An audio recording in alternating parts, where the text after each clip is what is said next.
Utah is a great place for a road trip, and it's easy to see why. These are some of the very scenic roads to its 5 national parks and Monument Valley Tribal Park.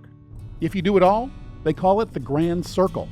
I'm ashamed to say that that's pretty much what I did when I made all these video guides. If I stopped into small towns along the way, it was usually just to get gas.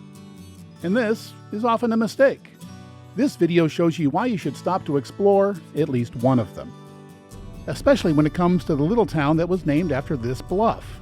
Bluff, Utah is just east of Combs Ridge, which is on my list of places with the sound of silence. It's on the road between Monument Valley and Moab. And that road has an evocative name, Trail of the Ancients. Bluff itself is on the San Juan River. It has just 245 people, most of whom are farmers. The tourism is catching up. There are several nice places to stay here. It's a fun place to learn about pioneer history, as well as the ancients who lived in the area for thousands of years.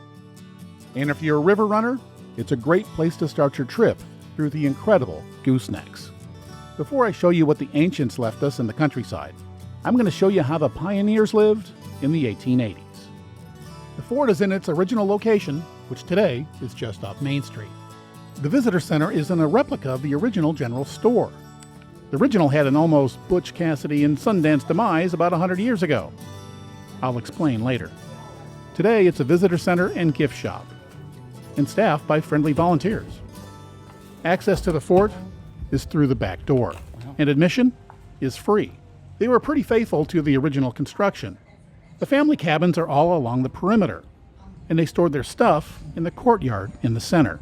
I don't think they had a big TV back then, or an ice cream stand. But that's how they make their money. But this whole place is supported by sales of that ice cream and food stand. There are local volunteers out here too. With the help of these pictures and this map, they tell the amazing story of the 6-month, 250-mile journey from Escalante with 83 wagons and 1,000 animals. They were sent by the head of the Mormon Church to establish a foothold in this part of the territory. Utah wasn't even a state yet. They were also tasked with fostering good relations with the local Navajo, which of course they did. Everything was going well until they took the shortcut through what is now known as the Hole in the Wall. It was a narrow crack in the rock that was the only way down 900 feet to the flat riverbed below. It took them 6 weeks to blast a trail wide enough for their 83 wagons, which they had to manually lower those 900 feet. They also had to reduce the slope, which was up to 45 degrees, so that it would be safe for their animals. They were a little bit tougher back then. It was an amazing amount of work, and of course everything had to be done with hand tools and dynamite. And the courtyard has several different types of those wagons. Imagine being one of the 20 men holding ropes while lowering this heavy thing 900 feet on a 25-degree slope. Yes, life was hard back then. One of these wagons is one of the original 83 that made the trip. It's this one. This is what they rode for 6 months, over rocky terrain. Of course, they made all this by hand. And it's pretty amazing engineering for the time. A blacksmith had to make all of those iron components, also by hand. Apparently, they made the water wheel by hand, too. I think they call that a buckboard. According to the info sign, this small cabin was shared by 2 families. There's an audio loop that tells the story. It's a desolate place to live. Even with its crudeness, there wasn't a home where more parties, more candy pulls, quilting, and children's gatherings were held than in the Joneses' home. All the cabins are furnished and include photos of those who lived there. And all the furnishings, they're from the period too.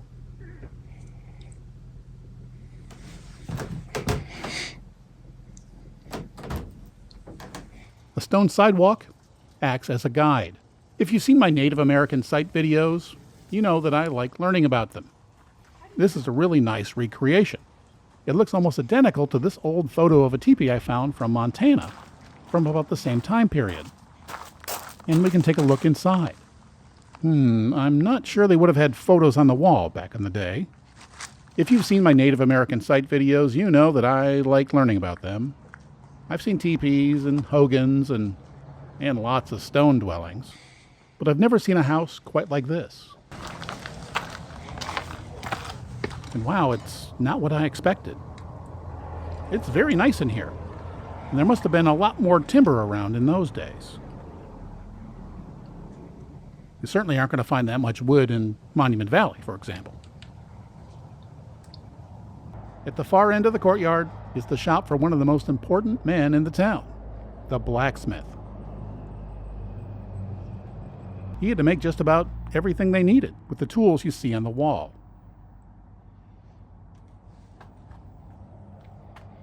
Next to the shop are some of the things he had to make. Again, totally by hand. The blacksmith who lived here was the first elected sheriff in the county, but unfortunately, in 1887, he died an old Western cowboy's death. He was killed during an argument. And before we go, I want you to look at that fence in the background. Notice it's fairly open. Apparently they didn't need to have a stockade. Remember that this fort is a mile from the river, so you may wonder how they got their water. Well, for the first few years they had to haul it here from the river. And then finally they got the equipment to dig a well. They hit water just 16 to 20 feet below the surface. And this is that original well. When they did the reconstruction, it was just a pit. But they found the foundations, proving that this is the exact spot where they got their water up until 1906, when they piped in water from a nearby spring. Looks like they even made toys for the kids. By the way, I think there were 9 babies born on the 6-month trip out here.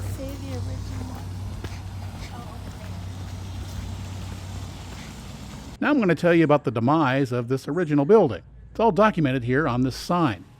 Turns out that this settlement was pretty successful. And they had a lot of money. And they kept it in a safe. And as someone once said, that's where the money is. So in 1925, a bank robber decided he wanted to take it. Much like Butch and Sundance, he used a little bit too much dynamite and blew up the whole building, along with himself. But they were able to salvage the stones, and the new building is built with those stones. I spent about an hour here, and I'm glad that I did. They did a really good job at reconstructing this old fort.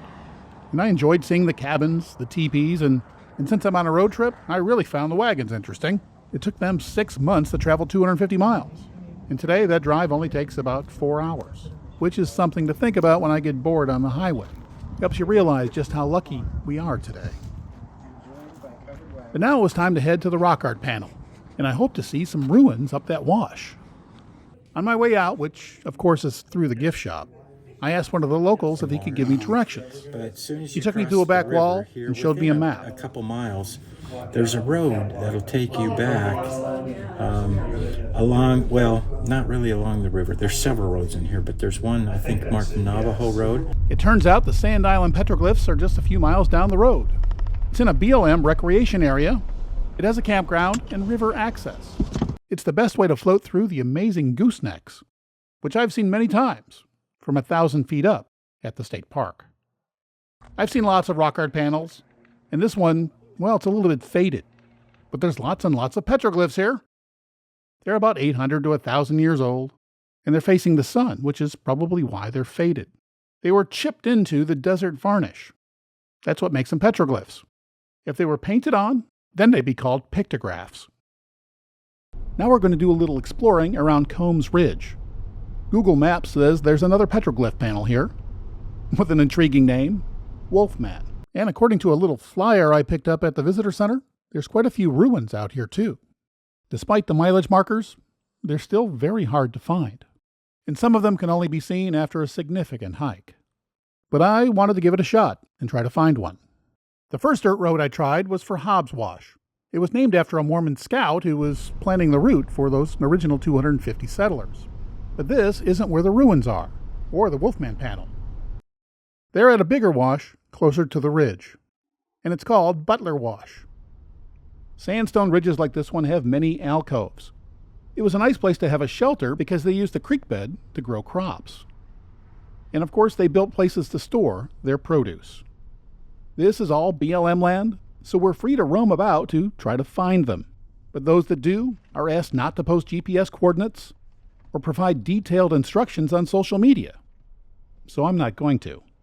Maybe some of you will go out there and explore it on your own. I think I found the dirt road that the volunteer told me about. and I drove up it for about 30 minutes. I was looking for alcoves and any kind of hint of where to find the Wolfman panel, but I didn't see any. I did a search with the drone, but that didn't help. So I turned around and started to head back. But I thought I'd get out and get a little exercise. I used the drone again a little further down the road, and this time I did find a couple of alcoves. And I thought I might be able to hike up there if I could find a place to cross the wash. I headed down this steep part, which was remarkably sandy. And I was also surprised at how green everything was. There were also lots of birds chirping away. You can see why this would be a good place to grow crops and to even live. I found a path and decided to follow it, hoping it would lead me to an easy way to climb up that ridge. But it didn't. And the path eventually petered out.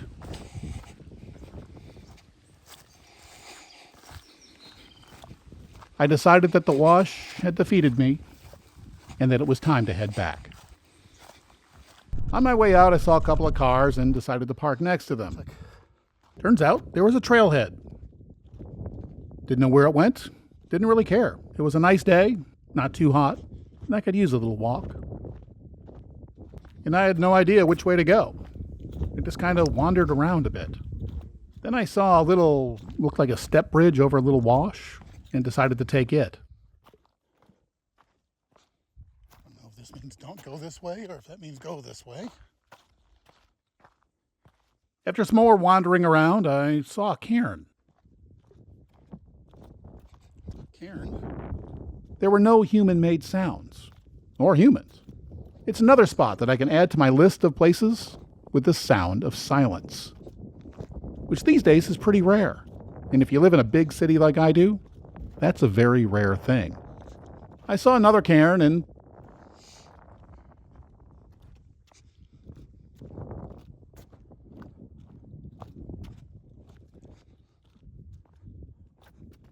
I was scanning the alcove thinking if there was anything there, that's where it would be.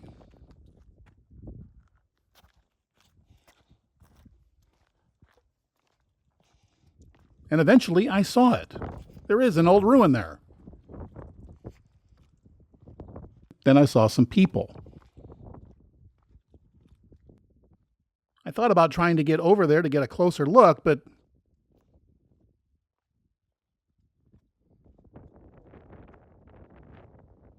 I was now at the edge of a cliff, and I didn't see any safe way down. So this is as close as I would get. And by the way, the BLM requests that you don't get any closer than this. I stayed here for a few minutes just to take it all in. And there was no sounds other than the wind, which makes it easier to imagine what it might have been like to live here back in the day. You'd grow your crops down this little gully and store them under that alcove. I've been to lots of ruin sites in national and state parks, but this is the first time I've had to go exploring to find one and it's pretty fun. But I also understand why they don't want too many people to know where these places are. We don't want artifacts taken or walls destroyed. I do wish more would come to places like this. After a few minutes of gawking, I decided to head back.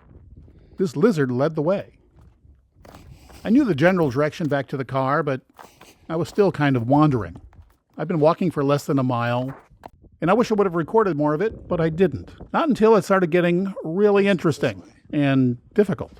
As you can see, I was able to follow a cairn down here, and there was trails off in the distance. Somebody must be able to get down there. But the trail itself looked like it clung to this wall, if you can really call this a trail. I saw a couple of footprints, so I thought this must be the way. And this part was really tricky. It was quite skinny, and I'm not. It took a minute or two just to squeeze through this one little area.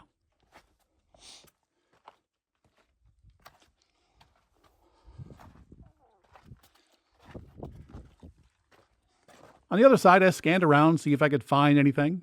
There must be a reason there's footprints here, and there are trails down there. There must be something over here. So I kept going, shuffled along, clinging to the cliff face and the narrow ledge.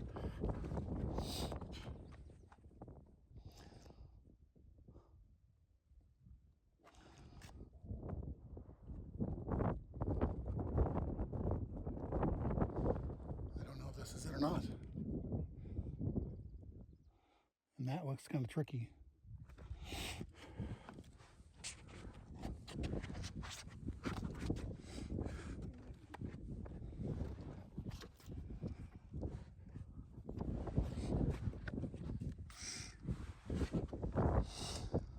After a few more minutes, there was a chain blocking the trail.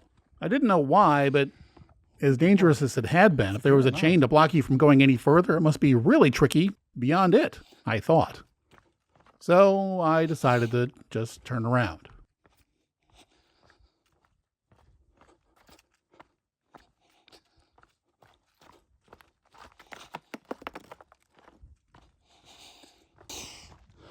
It's a slight rise back up to the parking lot.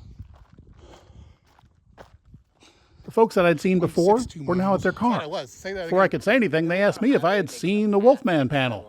Apparently they had seen me go off in the other direction. I said, no, I looked for it. I couldn't find it. Where was it? I got to the chain and I stopped and I turned around, I said. And they said, well, you needed to keep going. Turns out there's a second chain. And beyond that chain is the Wolfman panel. But the image on their cell phone is as close as I got to it. And later in the day, when there was a signal, they emailed me the photo. You meet great folks out here. Okay, that is cool. Everybody you meet out here has something in common. We like exploring. We like adventure.